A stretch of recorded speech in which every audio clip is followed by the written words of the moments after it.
भीमराव, मुझे बहुत डर लग रहा है। महाराज मुझे ऐसे नहीं छोड़ेंगे। डरिए मत काका, आप मुझ पर विश्वास रखिए, मैं आपको कुछ नहीं होने दूंगा।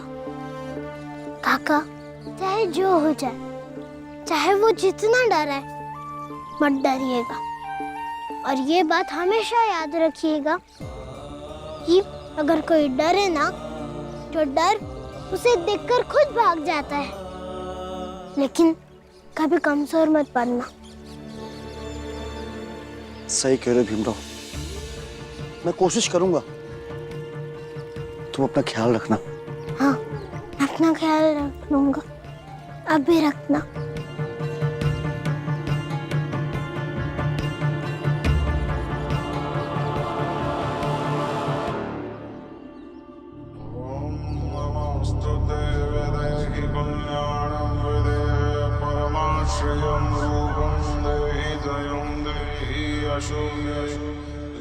महाराज, मंगेश का भाई महेश।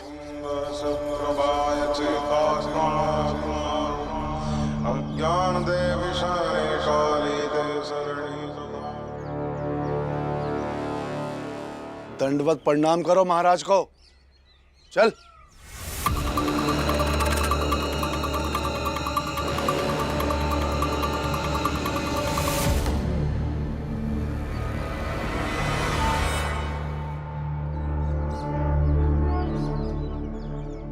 आपने हमें क्यों बुलाया महाराज? सुना है तुम्हारे और तुम्हारे भाई के बीच में जमीन को लेकर कुछ विवाद है। हाँ है, और वो जमीन मैं लेकर ही रहूंगा, चाहे आप धर्म के नाम पर उसे कितना भी अपने में मिलाने की कोशिश क्यों न कर ले।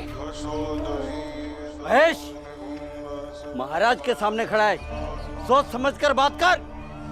सोच समझकर ही बात कर रहा हूं। क्या मैं नहीं जानता?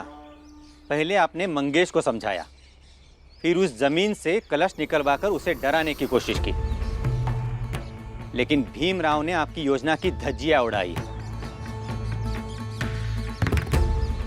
तब अब आपने मुझे बुलाया है। अच्छा, तुझे हमारे बारे में बहुत कुछ पता है? पूरी कुंडली जानता हूं। तो अब अपनी कुंडली सुनो। 4 साल पहले गांव के मंदिर से भगवान के मूर्ति के सोने की आंख तुमने चुराई थी। गुनहगार ठहराया गया मंदिर का पुजारी। 3.5 साल पहले ईश्वर की मूर्तियों की तस्करी तुमने की थी, और आज तक कोई चोर पकड़ा नहीं गया। अभी 2 साल पहले तुमने अपने ही सगे साले को मारकर फेंक दिया था। लोगों ने समझ लिया किसी जंगली जानवर ने उसे खा दिया होगा। और अभी अंग्रेजी सरकार की माल की गाड़ियों की डकैती में तुम्हारा हाथ था। हम सब कुछ जानते हैं, हम सब कुछ साबित भी कर देंगे। सारे सबूत हैं हमारे पास।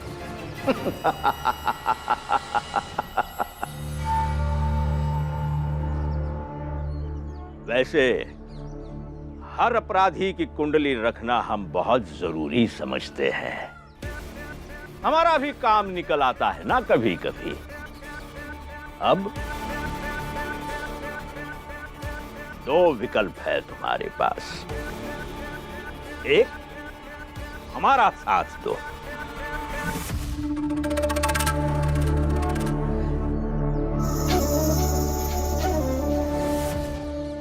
लो, इसे ले लो, चरणामृत है।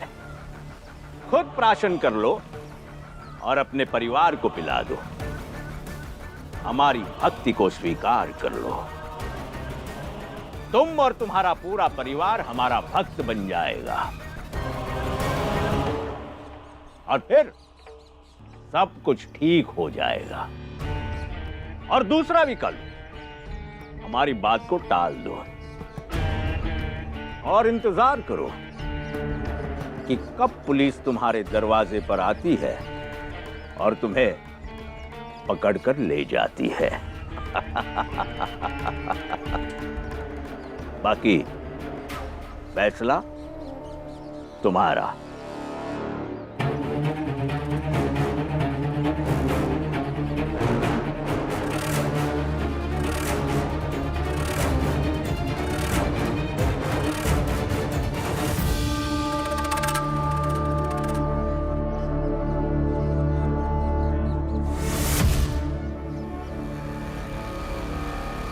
बताइए महाराज, मुझे क्या करना होगा?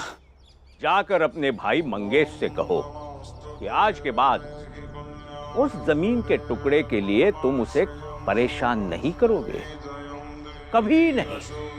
किंतु उसने उसके लिए तुम्हें 5,000 रुपए देने होंगे।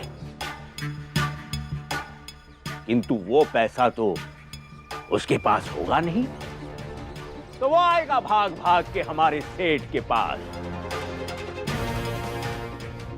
और फिर वहीं हम खेल कर देंगे।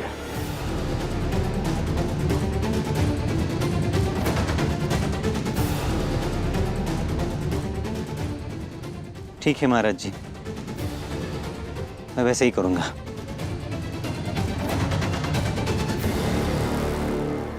कल्याण हो। वाह महाराज वाह, परिस्थितियों को अपने हिसाब से मोड़ना कोई आपसे सीखे। लेकिन महाराज, आपको इसकी कुंडली कब प्राप्त हुई? जब इसके बारे में जाना। किसी व्यक्ति की कमजोरी का पता हो तो उससे जीतना बहुत आसान हो जाता है, और हमने ये जान लिया था ये व्यक्ति ऐसा है, तो फिर उसका अतीत भी कुछ कुछ वैसा ही होगा। धन्य है महाराज, धन्य है आप।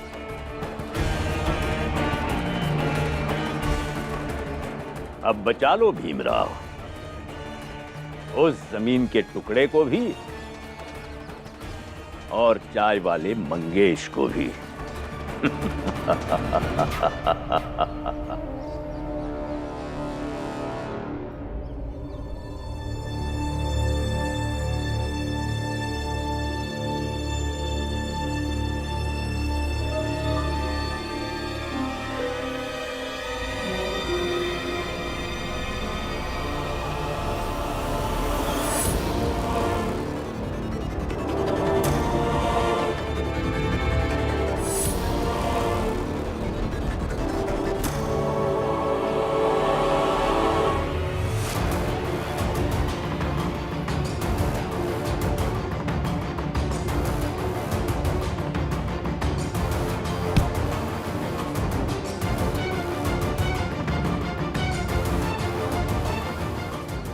और ये बात हमेशा याद रखिएगा कि अगर कोई डरे ना, तो डर उसे देखकर खुद भाग जाता है।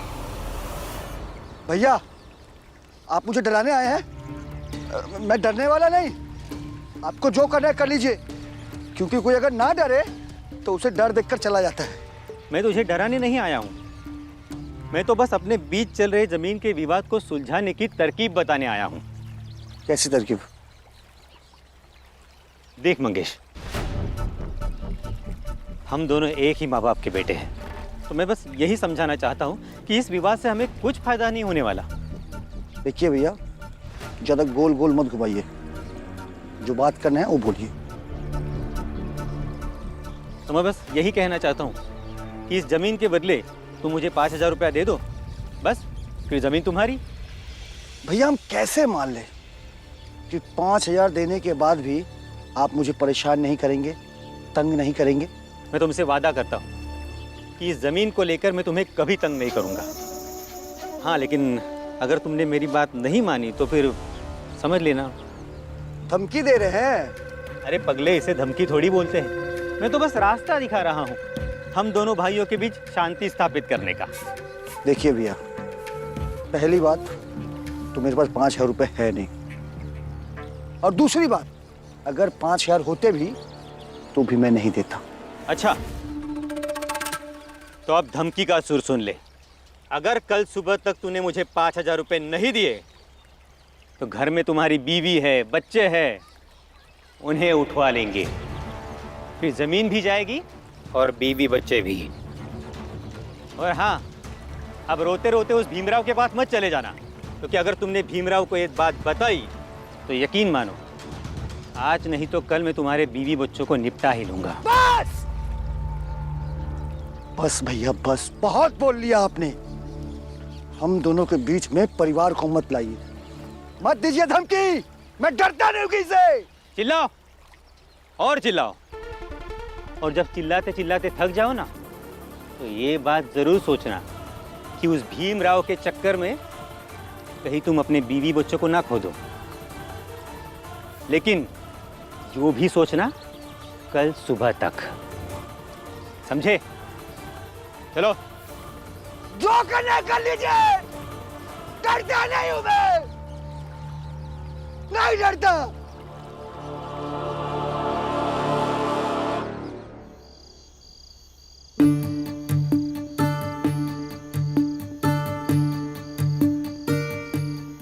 रामजी काका, रामजी काका, आया। ये पैसे का हिसाब हो गया है, आप एक बार देख लीजिए।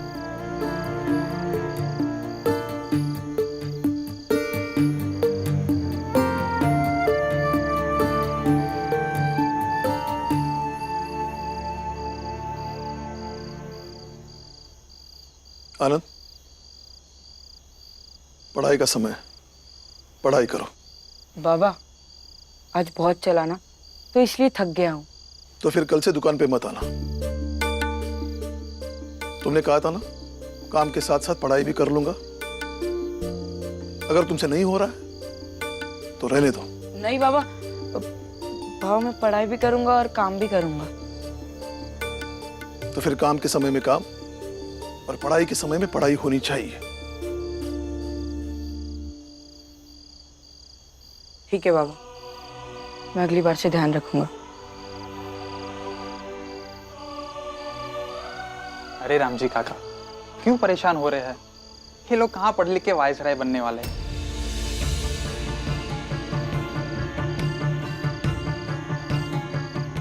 क्यों?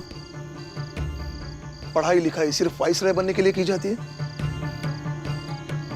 पढ़ाई का सबसे बड़ा लक्ष्य होना चाहिए अच्छा और तार्किक व्यक्ति बनना। इसलिए आइंदा मेरे बच्चों की पढ़ाई के बारे में कुछ मत कहिए।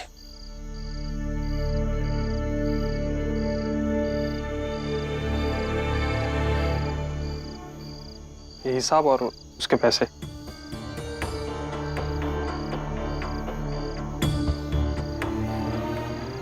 हाँ देख लीजिए, ज्यादा पढ़े लिखे तो है नहीं, क्या पता हम बुरे हो। कुछ धांधली ना कर दियो मैंने। देखिए, ऐसा मत कहिए। क्या करें, आपको तो ज्यादा पढ़े लिखे लोग ही अच्छे लगते हैं। तो पढ़ा लिखा ना होने का मतलब बुरा होना ही नहीं होता है। वो क्या है ना भीमराव, इनकी मजाक की आदत अभी तक गई नहीं।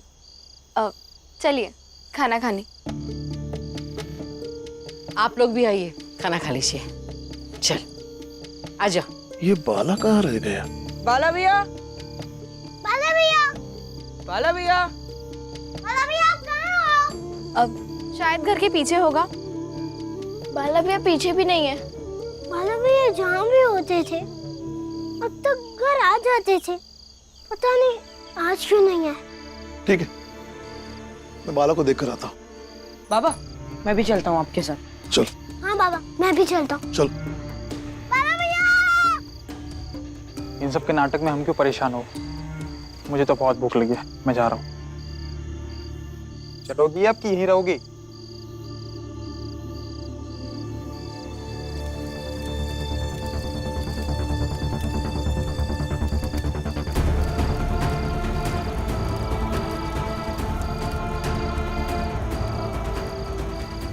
इस जमीन के बदले तुम मुझे 5,000 रुपया दे दो, बस फिर जमीन तुम्हारी।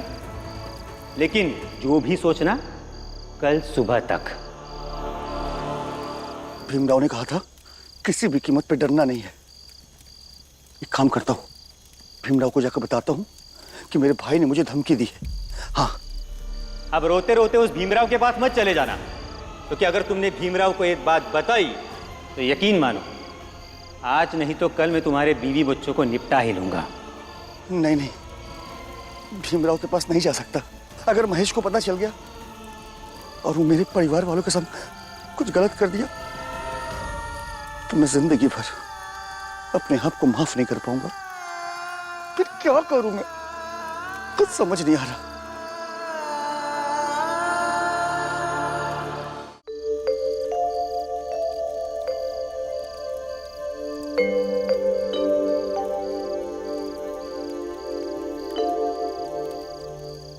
अजीब पागल है वो बाला भी, एकदम से बैल बुद्धि है। मुझे तो समझ ही नहीं आता कि वो कब क्या करता रहता है।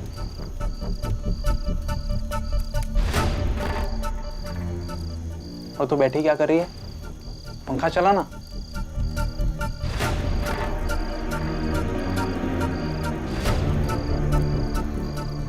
और बाला तो जो है सो है, एक आनंद है। बड़ा भाई होकर भीमराव का चमचा बना फिरता रहता है। और भीमराव पढ़ाई के पीछे ऐसे पागल है जैसे पढ़ लिख कर कोई वाइसराय बन जाएगा। आप क्यों उन लोगों के पीछे पड़े हुए हैं? तुम्हें बड़ी चिंता लगी रहती है इन लोगों की, क्यों?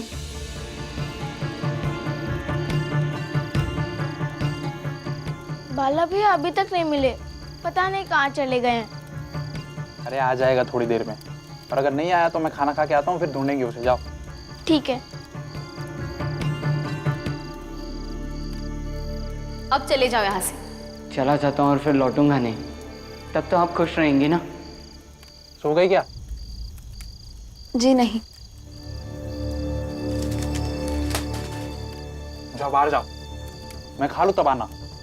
दिन भर पति काम करके आता है, लेकिन बीवी को इतनी तमीज नहीं कि थोड़ा ढंग से प्यार से उसे खाना दे। जा तू बाहर, फिर जा। जाते कि नहीं यहां से? जा।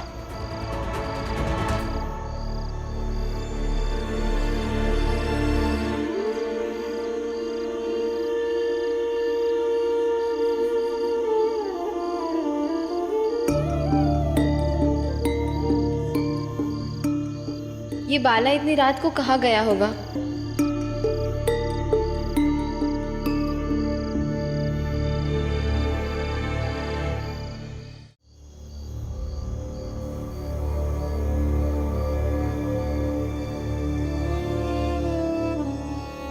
बाला, बुआ, बाला भैया नहीं मिले। ऐसे बिना बताए तो वो कभी कहीं जाता नहीं है, आज कैसे चला गया? कब आएगा बाला भैया? आ जाएगा बेटा, घबराओ मत। बाला भैया?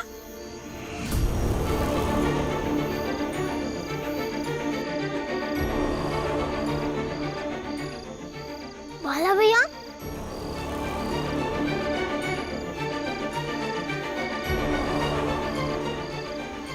बाला, तुम कहाँ थे? बस पासी के गांव में बाजा का कार्यक्रम तय करने के लिए गया था, इसलिए लौटने में देरी हो गई। लेकिन बेटा बताना चाहिए था ना, घर में सब लोग परेशान थे। कल से बताकर जाऊंगा बाबा। चलिए बाला भैया, खाना खाने चलते हैं।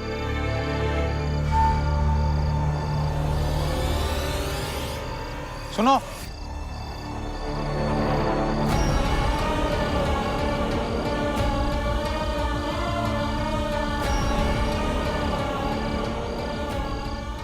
इधर आओ, इधर आओ।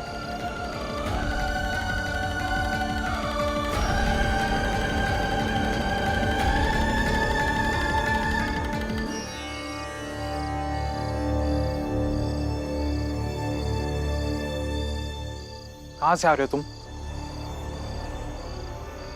मैंने पूछा कहां से आ रही हो तुम? बताओ कि इतनी रात को कहां से आ रही हो?